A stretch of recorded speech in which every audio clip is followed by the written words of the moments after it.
Le projet du remplaçant d'Acropolis serait-il enfin arrivé à bon port ?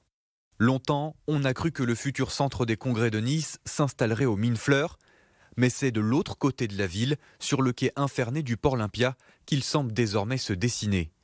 Hier après-midi, annonce surprise de la métropole via un communiqué. Une structure pérenne d'environ 10 000 mètres carrés sera créée sur le quai Amiral Infernet pour accueillir le sommet de l'océan. Une structure qui doit être construite en 2 ans avant la tenue du sommet de l'ONU en juin 2025.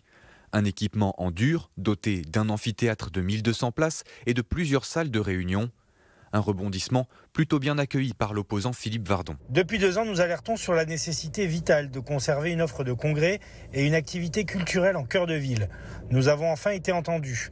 Le projet est enthousiasmant, mais nous attendons désormais d'en savoir davantage, en particulier sur le plan architectural et financier. Pour les écologistes qui défendent toujours le maintien d'Acropolis, cette annonce est teintée d'improvisation. Monsieur Estrosi nous sort des nouveaux projets tous les 4 matins. Ça dit de sa politique qu'il est aux abois, il cherche un projet puis un autre pour qu'on oublie les échecs précédents.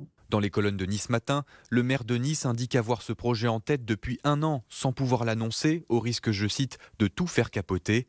En juin 2022, après une grande concertation avec les habitants du port, Christian Estrosi annonçait la requalification du quai Infernet. À l'époque, il était question d'un centre d'exposition scientifique et technologique d'une surface 2 fois plus petite que le projet actuel.